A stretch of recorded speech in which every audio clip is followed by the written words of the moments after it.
Hello guys, welcome to जिन explain YouTube channel पर। अगर चैनल पर पहली बार आ रहे हो तो वीडियो को लाइक करके चैनल को सब्सक्राइब कर देना। तो चलो बिना किसी बकवास के डायरेक्ट वीडियो को स्टार्ट कर देते हैं। स्टोरी की शुरुआत में कोई कह रहा होता है कि मार्शल आर्ट जो है एग्जिस्ट करते हैं। हालांकि आम जनता को जो है इसकी जानकारी बिल्कुल भी नहीं है। लेकिन कुछ ऐसे मार्शल आर्टिस्ट भी है जिन्होंने मार्शल आर्ट में महारत हासिल कर रखी है। वे साउथ कोरिया में व्यवस्था बनाए रखने के लिए अपनी पावर्स का प्रयोग करते हैं, और मैं भी उन्हीं मार्शल आर्टिस्ट में से एक हूँ। फिर हमें एक ओल्ड मैन को दिखाया जाता है जो अपने हाथ को ऊपर करके ये सब कह रहा होता है, और उसके सामने हमारा जो है मेन कैरेक्टर खड़ा होता है। एमसी जो है उसकी तरफ देख कर ये कह रहा होता है, आखिरकार ये क्या बकवास कर रहा है। फिर हमें 12 घंटे पहले चियोना हाई स्कूल के बाहर का सीन दिखाया जाता है, जहाँ पर दो बंदे हमारे एमसी के साथ फाइट कर रहे होते हैं। तभी हमें उस बंदे को दिखाया जाता है जो एमसी को मार रहा होता है। वो बंदा जोर से चिल्लाते हुए कहता है ह्यूक्चिन डिवाइन आर्ट, और ऐसा कहते हैं वो हमारे एमसी को पंच मार देता है। इस पंच का इम्पैक्ट काफ़ी ज़्यादा जोरदार होता है, जिससे एमसी अपने घुटनों पर आ जाता है। तभी उनमें से दूसरा बंदा हंसते हुए कहता है आखिर तुम क्या बकवास कर रहे हो। वो बंदा एमसी से कहता है जल्दी से हमें बस पैसे सौंप दो। और वो अपने दोस्त से कहता है आखिर तुम डिवाइन आर्ट के बारे में क्या बात कर रहे हो। फिर वो ग्रीन हेयर वाला बंदा कहता है ब्रदर, क्या आपने मेरी ह्यूक्चिन डिवाइन फिस्ट नहीं देखी? अगर आप मेरी ह्यूक्चिन डिवाइन फिस्ट देखेंगे तो आप भी वास्तव में ह्यूक्चिन सेक्ट की प्रशंसा करेंगे। उनकी बात सुनकर एमसी जो है कहता है मैं भी तुम्हारी ह्यूक्चिन डिवाइन आर्ट देखना चाहता हूँ। एमसी की बात सुनकर वो बंदे थोड़े बहुत शौक हो जाते हैं। एमसी कहता है ये काफ़ी दिलचस्प है, लेकिन पैसे की कमी के कारण मैं इससे लगभग चूक गया। फिर हमें एमसी का नाम बताया जाता है। एमसी का नाम है कैंग हेजिन, जो अभी 18 साल का है। एमसी कहता है लेकिन ऐसा लगता है कि असल ज़िंदगी में लड़ना थोड़ा बहुत मुश्किल है, जब तक आप लड़ने की कोशिश नहीं करते। ऐसा कहकर एमसी जो है उसकी तरफ जोर से भागने लगता है ताकि वो उसको स्पेयर दे सके।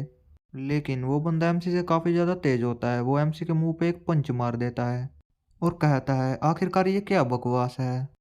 पंच लगने के कारण एमसी काफ़ी ज़्यादा दूर जाके गिरता है और उसकी हालत काफ़ी ज़्यादा ख़राब हो गई होती है। तभी वो दूसरा बंदा हंसते हुए कहता है ये कितना ज़्यादा सरप्राइजिंग है। ये लड़का बिल्कुल भी स्ट्रोंग नहीं है। मुझे लगता है इसने यूट्यूब से काफ़ी ज़्यादा वीडियो देख ली, जिससे ये हमारे सामने टफ होने की कोशिश कर रहा था। वो ग्रीन हेयर वाला बंदा एमसी के ऊपर काफ़ी ज़्यादा गुस्सा हो गया होता है और एमसी को मारते हुए उससे कह रहा होता है तुम बस गंदे, गरीब और अनाथ हो, इसलिए तुम्हें वैसा ही व्यवहार करना चाहिए। ऐसा कहकर वो एमसी को बहुत ही ज़्यादा बुरे तरीके से मारने लगता है। वो बंदा एमसी को मारते हुए उससे कह रहा होता है अगर तुम इस तरह की एक्टिंग करोगे तो तुम्हें और भी बुरी तरीके से पीटा जाएगा। तभी उस बंदे से कोई कहता है हे तुम क्या कर रहे हो। ये सुनकर वो ग्रीन वाला वाला बंदा काफ़ी ज़्यादा शॉक हो जाता है और काफ़ी ज़्यादा डर भी जाता है।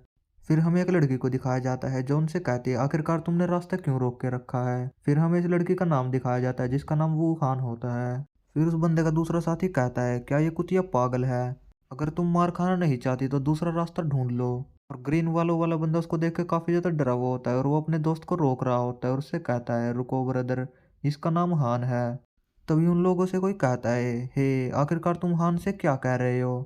फिर हमें एक बंदे को दिखाया जाता है जो दिखने में काफ़ी ज़्यादा हट्टा कट्टा होता है, जिसे देखकर उन दोनों बंदों की फट जाती है। फिर वो बंदा उनसे कहता है मैंने तुमसे पहले भी कहा था तुम बच्चों को परेशान मत करना। फिर हमें इस बंदे का नाम दिखाया जाता है। इसका नाम वैंग ताइसान होता है जो 18 साल का है। फिर वो बंदा उन दोनों से काफ़ी ज़्यादा गुस्से से कहता है कैसा रहेगा, आखिर मैं तुम दोनों के साथ खेलूं, क्या तुम लोग जो हो पीछे हटना चाहोगे। फिर वो ग्रीन वालों वाला बंदा कहता है मेरा दोस्त जो है काफ़ी ज़्यादा एक्साइटेड हो गया था, ब्रदर मुझे माफ़ कर दीजिए। ऐसा कहकर वो दोनों बंदे वहाँ से चले जाते हैं। टाइसेंग फिर हंसते हुए हान से कहता है हान क्या तुम ठीक हो, तुम्हें कोई चोट तो नहीं लगी, क्या तुम्हें सच में नहीं लगता कि इस स्थिति में हमें एक साथ हॉस्पिटल जाना चाहिए। हान ताइसेंग से कहती है मुझे किसी की मदद की ज़रूरत नहीं थी, मैं ठीक हूँ। ताइसेंग हेजिन को उठाते हुए उससे कह रहा होता है खैर ये कोई बड़ी बात नहीं थी हेजिन, क्या तुम भी ठीक हो, तुम्हें उन लोगों के बारे में चिंता करने की ज़रूरत नहीं है। हेजिन उससे कहता है थैंक यू ब्रदर। फिर हान हेजिन से कहती है आखिरकार तुम उन लोगों के साथ क्यों इन्वॉल्व हो गए थे। हेजिन सोच रहा होता है क्या ये मुझसे बात कर रही है। फिर हान हेजिन से कहती है अगर तुम उनसे मार खा लेते तो ये सब यहीं पर ख़त्म हो जाता, तुमने उनके साथ फाइट करके चीज़ों को और भी ज़्यादा बदतर कर दिया। वे तुम्हारे ऊपर काफ़ी ज़्यादा क्रूअल हो सकते हैं। मुझे लगता है अपना सिर झुका लेना भी अच्छा है, भले ही अपने लिए क्यों ना हो। अगर तुम्हें ये पसंद नहीं तो तुम उनसे मार खाना जारी रख सकते हो। ऐसा कहकर वो वहाँ से जाने लगते हैं। ताइसंग हान से कहता है क्या आज तुम स्कूल के बाद फ्री हो, अगर तुम्हें कोई दिक्कत न हो। हान ताइसंग से कहती है सॉरी मैं आज बिजी हूँ। उसके जाने के बाद हेजिन कहता है डैम इट, आखिरकार ये कितनी एरोगेंट है, क्या हुआ? अगर मेरे पास पैसा नहीं है तो मैं उन मूर्खों के सामने फिर भी क्यों झुकूं? जाओ और अपने काम से काम रखो। मेरी करंट फाइनेंशियल सिचुएशन को देखते हुए मैं दिन रात पागलों की तरह काम कर रहा हूँ और मैंने एक एमएमए जिम भी ज्वाइन कर लिया है। थोड़ी और ट्रेनिंग के बाद मैं उन बेवकूफ़ों को हरा सकता हूँ। फिर सीन शिफ्ट होता है, हमें थोड़ी देर बाद का सीन दिखाया जाता है जहाँ पर एमसी से कोई कह रहा होता है, मुझे खेद है लेकिन अब तुम्हें रुक जाना चाहिए। एमसी उसकी बात सुनकर काफ़ी ज़्यादा शॉक हो गया होता है। फिर हमें पता चलता है एमसी का जो जिम ट्रेनर है वो उससे ये बात कह रहा होता है। फिर एमसी उससे कह रहा होता है, आप अचानक से ये बात क्यों कह रहे हैं, मैं आपको सभी लेसन्स की फीस दे दूंगा। वो जिम ट्रेनर एमसी से कह रहा होता है, तुम्हें जिम ज्वाइन किए हुए 6 महीने से भी अधिक हो गया है। टेक्निकली देखा जाए तो तुम्हारे अंदर टैलेंट है और तुम्हारे साथ कुछ भी गलत नहीं है। उसकी बात सुनकर एमसी काफ़ी ज़्यादा परेशान हो रहा होता है। वो एमसी से कहता है, जरा एक बार अपनी बॉडी की तरफ देखो। नॉर्मली देखा जाए तो 6 महीने के अंदर बॉडी ग्रो होना स्टार्ट हो जाती है, लेकिन इतने एफर्ट्स के बाद भी तुम्हारी बॉडी में कुछ भी इम्प्रूवमेंट नहीं हुई है। तुम अभी भी वैसे के वैसे ही हो जैसे ही यहाँ आने से पहले थे। जिम ट्रेनर जो है वो कह रहा होता है, मैंने भी ये सिचुएशन पहली बार देखी है इसलिए इसे समझना मेरे लिए भी मुश्किल है। मुझे लगता है कि तुम्हारी बॉडी जो है अपनी वर्तमान स्थिति से बदलना नहीं चाहती। वैसे भी ऐसे ट्रेनिंग करते रहना मीनिंगलेस लगता है। मैं तुम्हारे लेसन्स की फीस भी तुम्हें वापस कर दूंगा। मैं तुम्हारी परिस्थितियों के बारे में जानता हूँ इसलिए मैं इसे स्वीकार नहीं कर सकता। एमसी बेचारा काफ़ी ज़्यादा परेशान हो रहा होता है और वो कह रहा होता है, कोच प्लीज़ मैं अभी भी ट्रेनिंग करना चाहता हूँ। लेकिन कोच कहता है, लेकिन मैं इसमें कुछ भी नहीं कर सकता। ऐसा लगता है इस दुनिया में ऐसे भी प्रयास है जिनका कोई फल नहीं मिलता। फिर सीन शिफ्ट होता है, हमें थोड़ी देर बाद का सीन दिखाया जाता है। एमसी जो है अपने कन्वेंस स्टोर पर काम करने के लिए आ गया होता है और वो बैठकर ये कह रहा होता है कि कभी कभी जो है सिखाने वाला भी हार मान जाता है, उनके लिए भी निश्चित कर पाना काफ़ी ज़्यादा मुश्किल होता है। एमसी जो है हंसते हुए कह रहा होता है, वैसे भी मैंने ट्रेनिंग का रूटीन जो है सीख लिया है इसलिए मैं इसे स्वयं कर सकता हूँ। वैसे भी मैं यही काम कर रहा हूँ और इससे मेरे पैसे भी जो है खर्च नहीं होंगे, ये और भी ज़्यादा बेहतर हो सकता है। ठीक है, अभी यहाँ पर कोई कस्टमर नहीं है, मैं यहाँ पर ट्रेनिंग जो है कर सकता हूँ। इससे एक फ़ायदा और होगा, मैं एक एक्स्ट्रा शिफ्ट और कर सकता हूँ। ऐसा कहकर वो सामने रखी हुई क्रेट को जो है पकड़ लेता है और कहता है, चलो डेड लिफ्ट के एक सेट से जो है शुरुआत करते हैं। 1 से 4 तक गिनती करके वो उस क्रेट को उठा लेता है और फिर जैसे ही वो उसे नीचे रखता है उसे ऐसा महसूस होता है जैसे कि उसके अंदर बहुत सारी बुलेट उतार दी गई हो। एमसी को जो है काफ़ी ज़्यादा दर्द होने लगता है और वो बेचारा अपने घुटनों पर आ जाता है। एमसी जो है रोते हुए कह रहा होता है, ये दर्द फिर से लानत है। मुझे ऐसा महसूस होता रहता है जैसे कि मुझे कुछ ले लेना चाहिए, विटामिन या कुछ और। तभी एमसी को बाहर से कुछ आवाज़ आती है, हे पागल तुम यह दुकान के बाहर क्या काम कर रहे हो। फिर हमें उसी ओल्ड मैन को दिखाया जाता है जिसको हमने स्टोरी की जो है शुरुआत में देखा था। दो बंदे उसे परेशान कर रहे होते हैं, उनमें से एक बंदा उससे कहता है, देखो ब्रदर इसने यहाँ से कुछ चुराया है, चलो देखते हैं इसने क्या चुराया है। वो ओल्ड मैन जो है कह रहा होता है, मैंने यहाँ से कुछ भी नहीं चुराया, कृपया करके मेरा हाथ छोड़ दो। फिर वो बंदा उस ओल्ड मैन को एक थप्पड़ मार देता है और उससे कहता है, आखिरकार तूने मुझे टच कैसे किया। और वो बंदा कह रहा होता है, लानत है आज मुझे यही चाहिए था, वैसे भी आज मेरा मूड काफ़ी ज़्यादा ख़राब है। और दूसरा बंदा कह रहा होता है, ब्रदर इसे तब तक मारिए जब तक आपको अच्छा महसूस ना हो। और ओल्ड मैन कह रहा होता है, प्लीज़ मुझे माफ़ कर दीजिए, मैं दोबारा से आपसे माफ़ी मांग रहा हूँ। तभी एमसी बाहर आता है और फ़ोन पर कह रहा होता है, वहाँ पर दो लोग एक ओल्ड मैन को पीट रहे हैं, कृपया करके जल्दी आओ। एमसी की बात सुनकर वो दोनों बंदे काफ़ी ज़्यादा शॉक हो जाते हैं और जो ओल्ड मैन को मार रहा होता है वो कहता है, आखिरकार ये क्या बकवास है। और दूसरा बंदा कहता है, ब्रदर जल्दी यहाँ से चलो, यहाँ पर पुलिस आने वाली है। वो बंदा वहाँ से जाते हुए एमसी से कह रहा होता है, कमीने मैं तुम्हें अगली बार देख लूंगा। और उसका दूसरा बंदा कह रहा होता है, ब्रदर हमें यहाँ से जल्दी से निकलना चाहिए। ऐसा कहकर वो दोनों वहाँ से भाग जाते हैं। एमसी जो है उस ओल्ड मैन के पास आता है और उससे कहता है, ये बदमाश जो है कमजोरों को परेशान करते हैं। एमसी जो है उस ओल्ड मैन से पूछता है, सर क्या आप ठीक है। और वो ओल्ड मैन उससे पूछता है, क्या तुमने सच में पुलिस को कॉल किया था। एमसी जो है उसे फ़ोन दिखाते हुए कहता है, नहीं मैंने तो बस उन लोगों के सामने दिखावा किया था, मैं इससे होने वाली असुविधा के कारण जो है परेशान नहीं होना चाहता। ओल्ड मैन कहता है, अच्छा ऐसी बात है। एमसी जो है उसे उठाते हुए उससे कह रहा होता है, सर क्या आप उठ सकते हैं। और वो ओल्ड मैन उससे कह रहा होता है, तुम्हारा जो है इससे कुछ भी लेना देना नहीं था, फिर भी तुमने मेरी मदद की। एमसी जो है कहता है, आप चिंता बिल्कुल भी मत करिए, मैं दूसरे लोगों की तरह से खड़ा होकर देख नहीं सकता। एमसी उस ओल्ड मैन के पैरों की तरफ देखते हुए कह रहा होता है, इस ओल्ड मैन के पैर बिल्कुल कांप रहे हैं। और वो ओल्ड मैन एमसी से पूछता है, आखिरकार तुम्हारे माता पिता जो है कौन है। फिर स्टोरी जो है प्रेजेंट में आती है, जहाँ पर वो ओल्ड मैन एमसी को बता रहा होता है मैं भी उन मार्शल आर्टिस्ट में से जो है एक हूँ। वो ओल्ड मैन जो है अपनी तारीफ करते हुए कह रहा होता है मैं उनके साथ बस खेल रहा था, अगर मैं चाहता तो उन्हें ठिकाने लगा सकता था। एमसी कह रहा होता है क्या सच में? एमसी जो है उस ओल्ड मैन से कह रहा होता है आखिर आप जैसा टैलेंटेड बंदा यहाँ पर क्या कर रहा है? ओल्ड मैन उसे बताता है मैं बस भाग रहा था। ओल्ड मैन बताता है पास्ट में बहुत से मार्शल आर्ट फैक्शंस थे, लेकिन साउथ कोरिया में अभी के टाइम में बस 3 ही बचे हैं। द किंग कंपनी जो अंडरवर्ल्ड को कंट्रोल करने के लिए अग्रेसिवली अपने मार्शल आर्ट्स का जो है प्रयोग करते हैं। फिर वो दूसरे फैक्शन के बारे में बताते हुए कहता है ये एक नया धार्मिक समूह है जिसे शिनशिन धर्म कहा जाता है। ये लोग जो है गॉड को अपना लीडर मानते हैं और उन्हें फॉलो करते हैं, इसलिए इसे गॉड फैक्शन भी कहा जाता है। और इनमें से आखिरी है द अनऑफिशियल गवर्नमेंट ऑर्गेनाइजेशन, इसे जो है एम्परर के नाम से भी जाना जाता है। ये लोग जो है मार्शल आर्ट से रिलेटेड कार्यों पर नियंत्रण रखते हैं और उनकी छानबीन करते हैं। बिना किसी प्रियर वार्निंग के ये लोग जो है छोटे मार्शल आर्ट ग्रुप को दबाने के लिए फोर्सेस में जो है ज्वाइन हो गए। फिर वोल्डमैन कहता है मार्शल आर्ट फैक्शन का विरोध करने के लिए मैं भी दूसरे मार्शल आर्ट फैक्शन के साथ शामिल हो गया, लेकिन उन 3 फैक्शंस की जबरदस्त पावर के सामने हम जो है बिल्कुल भी नहीं टिक पाए, हम उनके सामने बहुत कमजोर थे। फिर वोल्डमैन कहता है मैं जो है बड़ी मुश्किल से बच पाया और पिछले 10 साल से मैं सिर्फ उनसे भाग रहा हूँ। जब तुमने पहले पुलिस को बुलाने का जिक्र किया तो मैं सतर्क हो गया था, क्योंकि ये जो है एम्परर फैक्शन का ध्यान अपनी ओर आकर्षित कर सकता है और जिससे मुझे परेशानी हो सकती है। एमसी उसकी बात को बिल्कुल भी जो है सीरियसली नहीं ले रहा था और वो कहता है ऐसा क्या? एमसी अपने मन में कह रहा होता है मुझे लगता है कि ये काफी ज्यादा गहरे इल्यूजन में जो है फंसा हुआ है। एमसी जो है उस ओल्ड मैन से कहता है क्या मेरे जैसे किसी को बताना ठीक है जो पहली बार किसी महत्वपूर्ण चीज को देख रहा है? फिर वो ओल्ड मैन कहता है तुम इसकी जो है चिंता मत करो, लेकिन तुमने अब तक मेरे प्रश्न का उत्तर क्यों नहीं दिया? फिर वो ओल्ड मैन उससे पूछता है आखिरकार तुम्हारे माता पिता जो है कौन है? ओल्ड मैन एमसी से सीरियसली पूछ रहा होता है और एमसी बताता है मुझे बिल्कुल भी जो है नहीं पता, वो मेरे बचपन में ही जो है गुजर गए थे। लेकिन आप जो है ये सवाल मुझसे जो है क्यों पूछ रहे हैं? फिर वो किसी स्किल का प्रयोग करके एमसी के चेस्ट पे जो है हाथ लगाते हुए उससे कहता है तुम्हारे मैरिडियंस जो है ब्लॉक है। एमसी जो है उस ओल्ड मैन से पूछता है आखिरकार मैरिडियंस जो है क्या होते हैं? ओल्ड मैन मैरिडियंस के बारे में बताते हुए कहता है मैरिडियंस वे रास्ते हैं जिनसे क्यू एनर्जी शरीर के अंदर फ्लो करती है। यहाँ तक कि नॉर्मल ह्यूमन के भी कुछ मेरिडियंस तो जो है खुले होते हैं, लेकिन तुम्हारे सबके सब मेरिडियंस जो है ब्लॉक है। ऐसा लगता है जैसे कि किसी ने आर्टिफिशियली उन्हें बाहर से जो है ब्लॉक कर दिया है।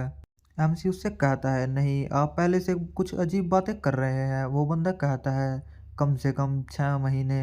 अगर तुम कितनी भी मेहनत करोगे तो तुम्हारे शरीर में जो है बिल्कुल भी इम्प्रूवमेंट नहीं होगी और ना ही तुम्हारी बॉडी में कुछ भी जो है फर्क पड़ेगा।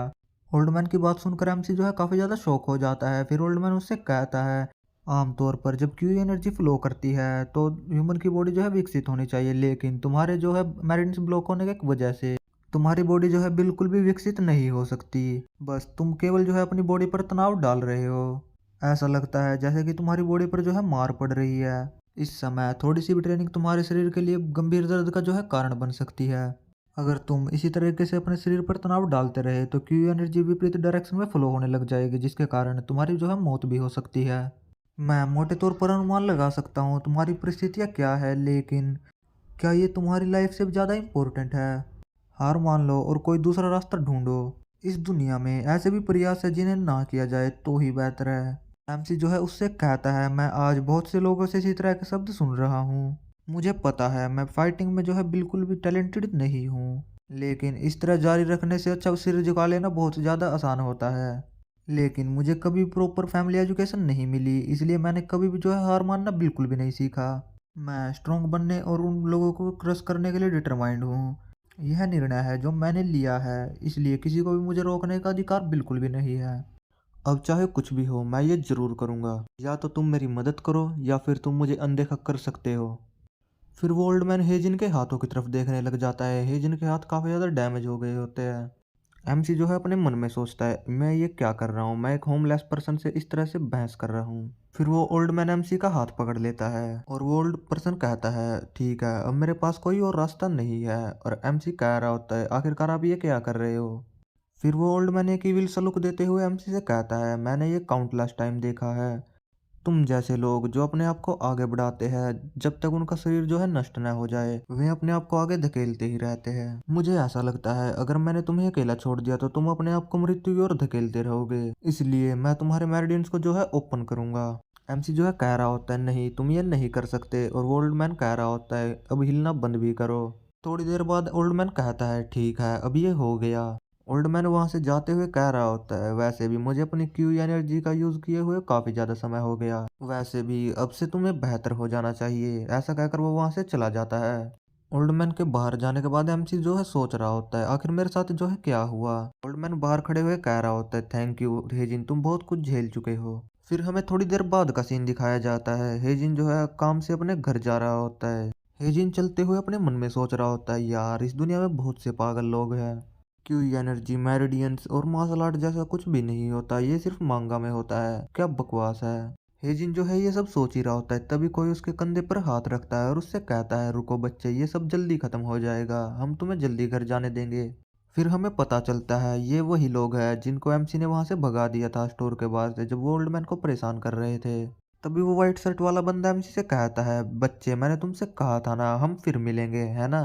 फिर वो ब्लू कोट वाला बंदा कहता है ब्रदर अब हम इसके साथ क्या करें। फिर वो व्हाइट शर्ट वाला बंदा कहता है हम इसे नहीं छोड़ सकते, इसने पुलिस को बुलाने का भी नाटक किया था और हमारे वहां से भगा दिया था। एमसी जो है उनसे कहता है हे क्या तुम अपनी जिंदगी को अच्छे से जीना नहीं चाहते, मुझे तुम जैसे लोगों से नफरत है जो कमजोरों पर अपनी ताकत दिखाते हैं। ऐसा कहकर एमसी जो है व्हाइट शर्ट वाले बंदे की उंगली को तोड़ देता है और वो बंदा दर्द से चिल्ला रहा होता है। दूसरा बंदा कह रहा होता है ब्रदर क्या हो रहा है ये। एमसी जो है फाइटिंग के पोज में आ जाता है और उनसे कहता है अब शिकायत करना बंद भी करो, मुझे इस सब में बहुत मजा आ रहा है। वो बंदा एमसी की तरफ उसको मारने के लिए आ रहा होता है और एमसी अपने मन में कह रहा होता है कि मुझे शांत रहना होगा और इसके मूवमेंट्स को जो है समझना होगा। एमसी कहता है जब वो मेरी रेंज में आएगा मैं तब उसके ऊपर अटैक करूंगा, अब मेरे पास सही मौका है। ऐसा कहकर वो अपने पंच को तैयार कर लेता है तभी उसे कुछ फील होता है और कह रहा होता है ये एक स्ट्रेंज सी फीलिंग है। एमसी के पंच में जो है क्यू एनर्जी फ्लो करने लगती है जिसे देखकर उन लोगों की भी फट जाती है। जैसे ही वो पंच उस बंदे पे लैंड होता है फिर हमें थोड़ी देर बाद पता चलता है उस बंदे की हालत जो है बिल्कुल खराब हो चुकी है और दूसरे बंदे की भी। वे लोग लड़ने की बिल्कुल भी हालत में नहीं होते, ऐसा लगता है जैसे कि वो वहीं पर बेहोश हो चुके हो। एमसी जो है अपनी ऐसी पावर को देखकर सोच रहा होता है, वो भी काफी ज्यादा हैरान हो गया होता है आखिरकार ये क्या हुआ। तभी कोई उससे कहता है क्या अभी तुम्हें अच्छा महसूस हो रहा है। एमसी कहता है ये तो उस होमलेस पर्सन की आवाज है, आखिर मैं अपने शरीर को क्यों नहीं हिला पा रहा हूँ, और होमलेस पर्सन उसके पीछे खड़ा होता है। फिर वो ओल्ड मैन एमसी से कहता है तो बच्चे अब बताओ तुम्हारा इसके बारे में क्या ख्याल है। वो कहता है क्या तुम्हें अब भी मुझ पे विश्वास नहीं हो रहा, क्यू एनर्जी और मार्शल आर्ट सच में है। मैन एमसी से कहता है अभी भी तुम्हें इसका ज्यादा एक्सपीरियंस नहीं हुआ, ये तो एक नेचुरल सी बात है। इसके बारे में सोचे तो अभी तक मैंने अपना परिचय बिल्कुल भी नहीं दिया। मेरा नाम पार्क जोंग हुन है, मैं बैगर यूनियन का लीडर हूँ। आमतौर पर लोग मुझे जनरल के नाम से जानते हैं। तो बच्चे अब तुम इस बारे में क्या सोचते हो। एमसी कह रहा होता है मैं बिल्कुल भी हिल नहीं पा रहा हूँ। फिर ओल्ड मैन एमसी को अपने कंधे के ऊपर उठा लेता है। ओल्ड मैन एमसी को बताता है कि तुमने की एनर्जी का कुछ ज़्यादा इस्तेमाल कर लिया है इसलिए तुम काफ़ी ज़्यादा थक गए हो, थोड़ा आराम करने के बाद तुम वापस से जो है ठीक हो जाओगे। ओल्ड मैन कहता है तुम्हें चिंता करने की ज़रूरत नहीं है, मैं तुम्हें तुम्हारे घर पर छोड़ दूंगा। एमसी भी उसकी इस बात के लिए मान जाता है। एमसी जो है अपने मन में सोच रहा होता है खैर वैसे भी मैं अपने घर पे अकेला रहता हूँ और मेरे घर में चोरी करने के लिए कुछ भी नहीं है, इसलिए मैं इसे अपने घर पर ले जा सकता हूँ। ओल्ड मैन भी एमसी की इस बात को सुन लेता है और उसके पिछवाड़े पर अपनी एक्यूपंचर ट्रिक का इस्तेमाल करता है जिससे एमसी को काफी ज्यादा दर्द होता है और वो चिल्लाने लगता है आखिरकार ये क्या है, इसके कारण मुझे बहुत ज्यादा दर्द हो रहा है। ओल्ड मैन एमसी को बताता है इसे एक्यूपंचर पॉइंट कहते हैं। एमसी ओल्ड मैन से सॉरी कह रहा होता है और ओल्ड मैन अपने मन में सोच रहा होता है मुझे इसके मेरिडियंस खोले हुए अभी कुछ ही समय हुआ है और इसकी ताकत अभी से बहुत ज़्यादा है। फिर हमें अगले दिन का सीन दिखाया जाता है जहाँ पर हमें कुछ लोगों को दिखाया जाता है जो हंस रहे होते हैं और कह रहे होते हैं ये देखो कितना मज़ेदार है। उनमें से एक बंदा कह रहा होता है ये क्या है, मुझे लगता है ये लोग शराब पीने के बाद बेहोश हो गए हैं। फिर हमें पता चलता है ये तो वही लोग हैं जिनको एमसी ने रात को पीटा था। लोग कह रहे होते हैं देखो मुझे तो ऐसा लगता है जैसे ये लोग लेटकर प्रार्थना कर रहे हो। तभी हमें वहां पर हान को दिखाया जाता है। हान एक लड़की से कह रही होती है अगर तुम्हारा देखना पूरा हो गया तो अब हमें यहाँ से चलना चाहिए, हमें स्कूल के लिए काफी ज्यादा देर हो चुकी है। कोई उन लोगों की तरफ देखते हुए कहता है आखिरकार ये क्या है। फिर हमें एक बंदे को दिखाया जाता है जो हान के पीछे खड़ा होता है और वो दिखने में काफी ज्यादा खतरनाक लग रहा होता है। उसकी प्रेजेंस के कारण हान भी काफी ज्यादा डर जाती है। फिर वो बंदा आगे चला जाता है और हान कहती है आखिरकार ये बंदा है कौन। सभी लोग उसी बंदे के बारे में बात कर रहे होते हैं और कह रहे होते हैं देखो ये बंदा कितना बड़ा है, आखिरकार ये है कौन। अन भी उसकी तरफ देख रही होती है। फिर वो बंदा वहां से अपने कुछ लोगों के पास चला जाता है। फिर हान की फ्रेंड हान से कहती है, हान आखिरकार तुम किस बारे में सोच रही हो, अब हमें यहाँ से चलना चाहिए। हान उससे कहती है, सॉरी मैं कुछ सोच रही थी, अब हम यहाँ से चलते हैं। फिर हमें थोड़ी देर बाद का सीन दिखाया जाता है। एमसी जो है सपना देख रहा होता है कैसे उन लोगों को रात को उसने पीटा था। फिर एमसी अपनी आंख खोलता है और जोर से चिल्लाकर कहता है, ठीक है आखिरकार वो अंकल कहाँ है, यहाँ पर तो कोई भी नहीं है। एमसी कहता है, मुझे लगा हम दोनों तो एक साथ ही घर आए थे रात को, लेकिन ऐसा हो सकता है वो मुझे यहाँ पर छोड़कर फिर अपने घर चला गया हो। मुझे अभी भी उससे कुछ पूछना है। ऐसा कहने के बाद में एमसी जो है अपने घुटनों पर बैठ जाता है और कह रहा होता है, मेरे पैर ही नहीं मेरी पूरी बॉडी दुख रही है, ऐसा लगता है जैसे कि मेरा दिल फटने वाला है। एमसी कहता है, मेरी पूरी बॉडी दर्द कर रही है, आखिरकार ये क्या बकवास है। ऐसा कहने के बाद में वो अपनी आंख खोलता है और कहता है, मुझे लगा ही था आखिरकार ये एक सपना है। ऐसा कहने के बाद में एमसी जो है अपनी आंखें खोलता है और जैसे ही वो अपनी बॉडी की तरफ देखते है वो काफ़ी ज़्यादा शॉक हो जाता है। कह रहा होता है, आखिर मेरी बॉडी इतनी जल्दी कैसे बन गई, मेरे मसल्स ये काफ़ी ज़्यादा अच्छे लग रहे हैं देखने में, आखिरकार ये सब कैसे हो सकता है, ये कितनी अजीब बात है। फिर उसके कान से उसकी क्यू एनर्जी बाहर निकलने लगती है और कहता है, आखिरकार ये दोबारा से क्या चल रहा है मेरे साथ। अभी कोई उससे कहता है, इसे क्यू एनर्जी कहा जाता है। फिर ओल्ड मैन भी वहां पर आ जाता है और वो एमसी से कहता है, सुबह सुबह हंगामा मचाना बंद करो और वहीं पर बैठ जाओ, मैं इसके बारे में तुम्हें समझाता हूँ। एमसी जो है ओल्ड मैन से कहता है, आखिरकार जब मैं सो रहा था तुमने मेरे साथ क्या किया। ओल्ड मैन इस बात पर कुछ नहीं बोलता और ओल्ड मैन फिर कहता है, वाह आखिरकार ये क्या है, इसकी बॉडी इतनी जल्दी कैसे ग्रो हो गई। ओल्ड मैन एमसी की कमर पर हाथ रखते हुए उसे बताता है कि तुम्हें चिंता करने की जरूरत नहीं है, तुम्हारा ब्लड फ्लो बिल्कुल स्थिर है। एमसी उससे पूछता है, मुझे बताओ जब मैं सो रहा था आखिरकार तूने मेरे साथ किया क्या था। ओल्ड मैन उससे कहता है, नहीं मैंने तुम्हारे साथ जो है कुछ भी नहीं किया था। एमसी ओल्ड मैन को अपने मसल्स दिखाते हुए उससे कहता है, तो फिर ये क्या है। ओल्ड मैन कहता है, खैर क्योंकि तुम्हारे मैरिडेंस जो है पहले ब्लॉक थे इसलिए तुम्हारी बॉडी में कोई भी चेंज नहीं हुआ था, लेकिन जब मैंने तुम्हारे मैरिडेंस को खोला और क्यू एनर्जी फ्लो होने की वजह से तुम्हारे शरीर में बदलाव आना शुरू हो गया। ओल्ड मैन कहता है, मैंने बस तुम्हारे मैरिडेंस को जो है ओपन किया है। ओल्ड मैन उसकी बॉडी की तरफ देखते हुए उससे कहता है, ये कोई दिखावा नहीं है जो मैंने बनाया हो। ओल्ड मैन एमसी से कहता है, ये सिर्फ तुम्हारी ट्रेनिंग की वजह से हुआ है जो तुम पहले किया करते थे, तुमने अपनी मेहनत से जो है इस बॉडी को पाया है। ओल्ड मैन एमसी को बताता है, कल रात जब मैंने तुम्हें देखा था तुम 20 सेंटीमीटर जो है लंबे हो गए थे, ये देखकर मैं भी काफी ज्यादा शौक हो गया था। एमसी ओल्ड मैन से पूछता है, आखिरकार उन लोगों का जो है क्या हुआ। ओल्ड मैन एमसी को बताता है, जब मैं वहां पर सफाई करने के लिए गया तुमने वहां पर कई सुराग छोड़ दिए थे, मैंने तुमसे पहले भी कहा था अगर तुम लापरवाही से मार्शल आर्ट का प्रयोग करोगे तो तुम पकड़े जाओगे। ओल्ड मैन एमसी को बताता है कि किंग फैक्शन, गॉड फैक्शन और एम्परर फैक्शन, अगर तुमने वहां पर कोई भी आकर्षक चीज को छोड़ दिया तो वो लोग तुम्हारा आसानी से पता लगा लेंगे। एमसी ओल्ड मैन से पूछता है, आखिरकार आपके कहने का मतलब क्या है। ओल्ड मैन कहता है, मेरे कहने का मतलब ये है कि तुम्हें थोड़े दिन के लिए हाइड होकर रहना होगा। एमसी भी उसकी इस बात के लिए मान जाता है।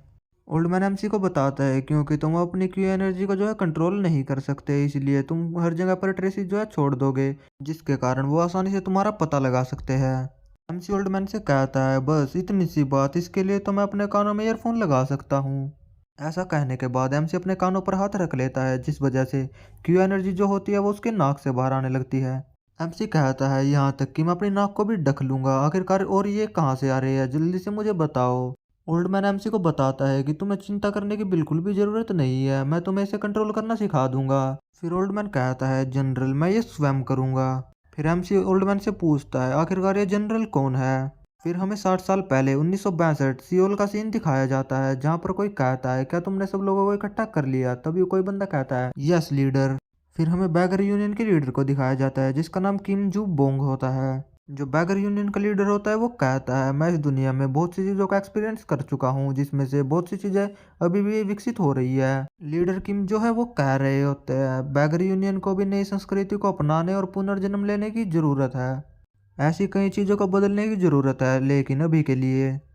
फिर हमें 8 साल के जनरल पार्क को दिखाया जाता है। इसको नहीं पता जनरल पार्क कौन है, मैं बता दूं, जनरल पार्क वही है जो एमसी को जो है ट्रेंड कर रहा है। लीडर किम जो है कहते हैं, मैं अपने लीडर के टाइटल को जो है चेंज करने वाला हूँ, वो भी जनरल के टाइटल में।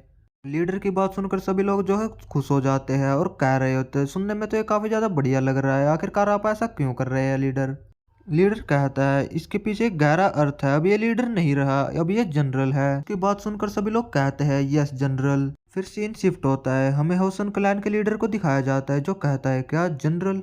तभी उसके पास एक बंदा होता है, वो उससे कहता है हाँ आज से हम लीडर के स्थान पर जनरल शब्द का प्रयोग करेंगे, आप भी इसे दस्तावेजों में जो है शामिल कर दीजिए। वो बंदा भी इस बात के लिए मान जाता है और अपने मन में सोच रहा होता है इंग्लिश कितनी ज्यादा कूल है, मुझे अब जलन हो रही है। तभी वो एक एम्प्लॉय से चिल्लाकर कहता है क्या तुम्हें इंग्लिश में होसन का मतलब पता है? वो बंदा कहता है हाँ मुझे पता है, इसका मतलब वोल्केनो है। वो बंदा उस एम्प्लॉय से कह रहा होता है आज अपने चीफ को जो है कॉल करो। फिर हमें एक वोल्केनो नाम के बंदे को दिखाया जाता है जो जोर से चिल्लाते हुए कह रहा होता है वोल्केनो। फिर हमें मुडोंग क्लैन के लीडर को दिखाया जाता है जो कहता है क्या जनरल वोल्केनो। ऐसे करके ये बात हर जगह पे फैलने लग जाती है, सभी क्लैन के लीडर को इसी बारे में पता लग जाता है। जनरल पार्क कहता है ये एक परंपरा बन गई। एमसी जो है उसकी बात सुनकर कह रहा होता है क्या ही अजीब परंपरा है। जनरल पार्क एमसी से कह रहा होता है तुम्हें धीरे धीरे से जो है मूव करना चाहिए। तभी एमसी को याद आता है आज तो मुझे स्कूल भी जाना है। एमसी कहता है आखिरकार टाइम क्या हुआ है। एमसी जो है अपनी नाक भी बंद कर लेता है। फिर हमें थोड़ी देर बाद का सीन दिखाया जाता है, एमसी की हालत पूरी तरीके से खराब हो गई होती है। तभी उसे महसूस होता है कि कोई उसके ऊपर हमला करने वाला है। तभी जनरल पार्क आकर उससे कहता है क्या तुम उठ चुके हो? ओल्डमैन कहता है ये बैकर यूनियन के गुप्त ठिकानों में से एक है, तुम्हें यहाँ पर डरने की कोई ज़रूरत नहीं है, इस जगह के बारे में जो है कोई नहीं जानता। एमसी भी उसकी तरफ देखते हुए ठीक है बोल देता है। फिर वो ओल्डमैन उससे कहता है मैंने तुम्हें आज सुबह कहा था कि मैं तुम्हें क्यू एनर्जी को कंट्रोल करना सिखाऊंगा। फिर हमें ओल्डमैन को मार्शल मास्टर की ड्रेस में दिखाया जाता है जिसमें वो काफ़ी ज़्यादा अच्छे लग रहे होते हैं। ओल्डमैन एमसी से कहता है जब तक तुम इसे पूरी तरीके से जो है नहीं सीख जाते तब तक मैं तुम्हारी मदद करूंगा। ओल्डमैन कहता है लेकिन जब तक मैं नहीं कहता तब तक तुम यहाँ से नहीं जा सकते। उसकी बात सुनकर एमसी काफ़ी ज़्यादा शॉक हो जाता है। एमसी अपने मन में सोचने लगता है अब तो मुझे परफेक्ट अटेंडेंस का अवार्ड नहीं मिलेगा स्कूल की तरफ से। फिर एमसी भी थोड़ी देर बाद इसकी इस बात के लिए मान जाता है। फिर सीन शिफ्ट होता है, हमें एक जगह का सीन दिखाया जाता है। फिर हमें एक लड़की को दिखाया जाता है जो कोल्ड ड्रिंक पीते हुए कह रही होती है टैंक बहुत अच्छा है, टैंक बहुत बढ़िया है। फिर हमें उसी बंदे को दिखाया जाता है जो वहां पर छानबीन करने के लिए आया होता है जहां पर एमसी ने उन बंदों को पीटा था। फिर वो लड़की कहती है बिना किसी सुराग के किसी मार्शल आर्टिस्ट को ढूंढना बहुत ही ज्यादा मुश्किल है। वो बंदा कहता है हमें ये ऑर्डर मिला है। तभी वो लड़की कहती है नानगुंग जो है इस स्थिति में कैसे पहुंचा, उसने हमें यह काम क्यों सौंपा, मुझे पुराने दिनों की बहुत याद आती है। वो बंदा कहता है पुराने दिन बहुत पहले बीत चुके हैं, अब हमें वास्तविकता को स्वीकार करना होगा। वो लड़की कहती है जहाँ तक ग्युंजिन की बात है। ऐसा कहते वो उन दोनों बंदों के बारे में सोच रही होती है जिनको एमसी ने पीटा था। यहाँ पर हमें पता चलता है कि वो दोनों बंदे मर गए हैं। दोबारा सोचने पर मुझे लगता है कि ये किसी मार्शल आर्टिस्ट का काम है, आप इस बारे में क्या सोचते हैं? फिर वो बंदा कहता है उस गली में एनर्जी के कोई भी ट्रेसिस नहीं मिले, उन ट्रेसिस को मिटाना कोई आसान काम नहीं है, अगर उन्होंने इस चीज़ का यूज़ किया है तो उन लोगों को जाग जाना चाहिए अब तक। फिर वो बंदा कहता है मैंने कूड़े को भी जो है चेक किया। फिर वो लड़की कहती है कि आपको कुछ मिला? फिर वो बंदा कहता है नहीं मुझे जो है कुछ भी नहीं मिला। फिर वो बंदा कहता है अब तक जितने भी मार्शल आर्टिस्ट बचे हैं उनमें से कोई भी ऐसा मार्शल आर्टिस्ट नहीं होगा जो क्यू एनर्जी का यूज़ इतने लापरवाही से करता होगा। वो बंदा कहता है जरूर वो कोई अनएक्सपीरियंस ही होगा। और वो लड़की कहती है काश हमने उसे पकड़ लिया होता। फिर वो लड़की कहती है ओल्ड जनरल अभी तक छिपा हुआ है, क्या उसे धरती खा गई या फिर आसमान निगल गया। फिर हमें 2 महीने बाद का सीन दिखाया जाता है जहाँ पर ओल्ड मैन एमसी से कह रहा होता है वो अपने ओरा को छिपाने की कोशिश करो। फिर हमें एमसी को दिखाया जाता है जिसकी बॉडी से ब्लू कलर का ओरा निकल रहा होता है। एमसी देखने में भी काफ़ी ज़्यादा स्ट्रॉन्ग लग रहा होता है। फिर ओल्ड मैन उससे कहता है जल्दी से अपने ओरा को फुल्ली रिलीज करो। फिर एमसी अपने ओरा को रिलीज करता है जो देखने में काफी ज्यादा टेरिफाइंग होता है। ओल्ड मैन के बाल भी उड़ने लग जाते हैं उससे और लैंप भी हिलने लग जाता है।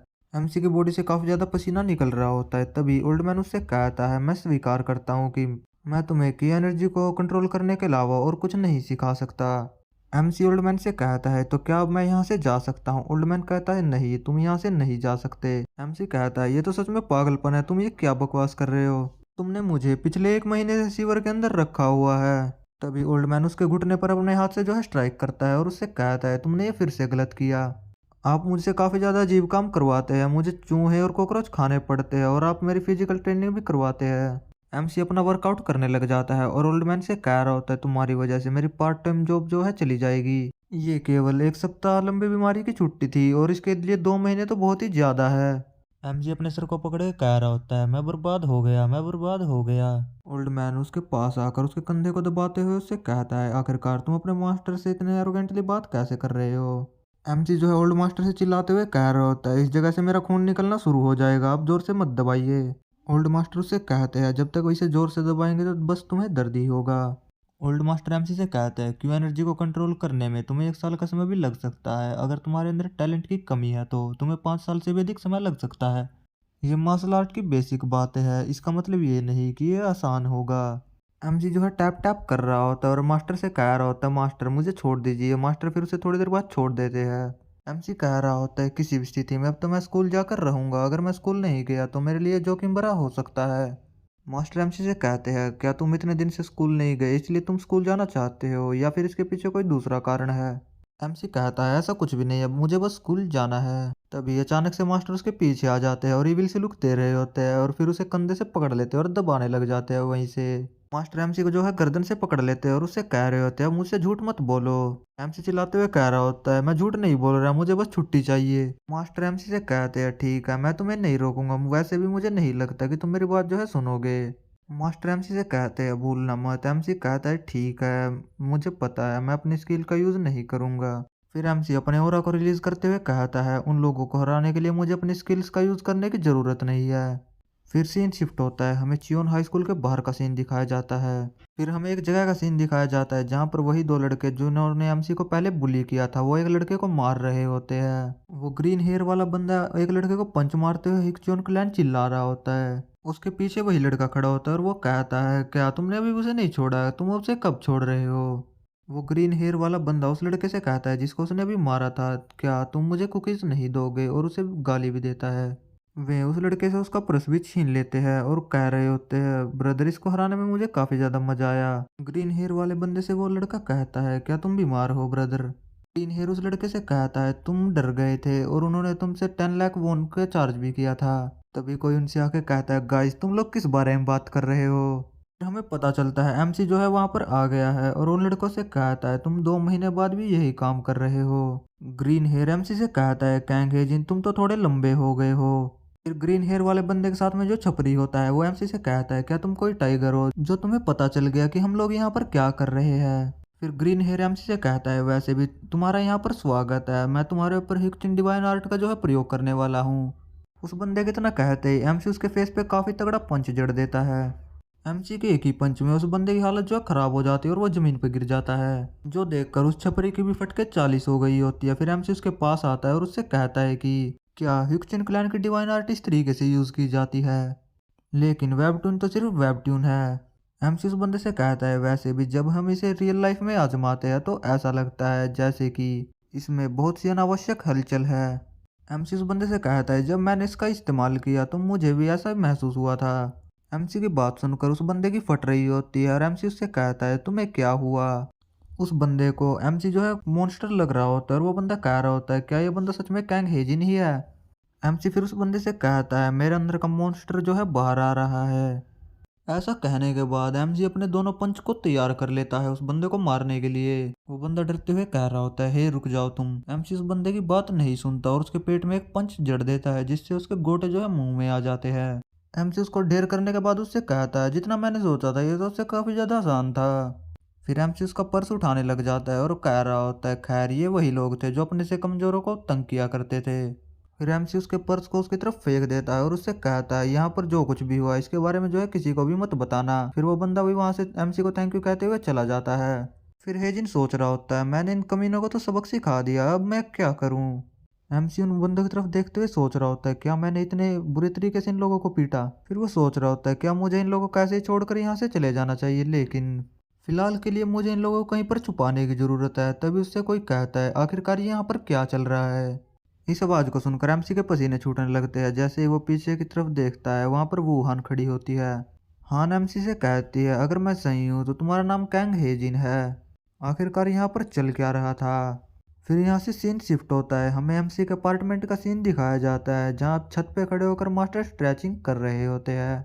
मास्टर कह रहे होते हैं कि बाहर रहना बहुत ही ज्यादा अच्छा है, यहाँ पर कितनी ताजी हवा चल रही है। फिर मास्टर कैंग हेजिन के बारे में सोचने लगते हैं और कहते हैं वो बच्चा कैंग हेजिन। मास्टर कह रहे होते हैं अगर मैं दोबारा सोचूं तो मुझे उस बच्चे को रोकना चाहिए था, भले ही मुझे उसे नीचे गिराना क्यों ना पड़े। अगर ये इतना आसान होता तो वो बच्चा इस तरह नहीं बच पाता। फिर मास्टर कहते हैं अब मैं कुछ नहीं कर सकता इसके अलावा, अब वो मेरा डिसाइबल है, मुझे लगता है उसकी मदद नहीं की जा सकती, लेकिन फिर भी मुझे इस मामले में उसकी मदद करनी है। तभी मास्टर के पीछे से जो है गेट खुलने लगता है। फिर हमें पता चलता है उस दरवाजे से वही लोग आ रहे हैं जो इस मामले की तहकीकात कर रहे हैं, और वो लड़की कहती है नहीं सीनियर, मुझे लगता है वो जनरल यहाँ से भाग गया है। मास्टर उनकी तरफ देखते हुए कह रहे होते हैं मुझे लगता है नानगुम के यंगस्टर्स इसे बीते हुए अरसा हो गया। वे लोग जनरल को वहां पर देखकर काफी ज्यादा शौक हो जाते हैं, और वो लड़की कह रही होती है देखो ये तो जनरल है यहाँ पर। फिर वो अपने सीनियर से कहती है सीनियर हमें बैटल के लिए तैयार होना होगा। मास्टर उनकी तरफ देखते हुए उनसे कहते हैं मुझे लगता है आप लोग यहाँ पर कोई बड़ा मसला खड़ा करने के लिए आए हैं। उनकी तरफ देखते हुए मास्टर अपने ओरा को फिर रिलीज कर देते हैं। मास्टर का ओरा काफी ज्यादा टेरिफाइंग होता है जो सीधे आसमान की तरफ जाने लगता है। मास्टर के ओरा का प्रेशर इतना ज्यादा होता है कि वो लोग पीछे की तरफ सरकने लग जाते हैं। फिर मास्टर उनकी तरफ देखते हुए उनसे कहते हैं क्या तुम्हारी किंग के साथ जो है अच्छी बनती है। गाइज इसी के साथ ये वीडियो यहीं पर खत्म होती है। इस सीरीज के अब तक बस 3 ही चैप्टर आया जिनको मैंने इन वीडियो में कवर कर दिया है। जैसे ही नए चैप्टर्स आएंगे मैं वीडियो बनाकर डाल दूंगा। अगर आपने वीडियो यहाँ तक देखी है तो आपको वीडियो काफी ज्यादा अच्छी लगी है, इसलिए वीडियो को लाइक करके चैनल को भी सब्सक्राइब कर लेना। नेक्स्ट पार्ट कमेंट कर देना। मिलते हैं फिर नेक्स्ट पार्ट में, तब तक के लिए बाय बाय, सायोनारा।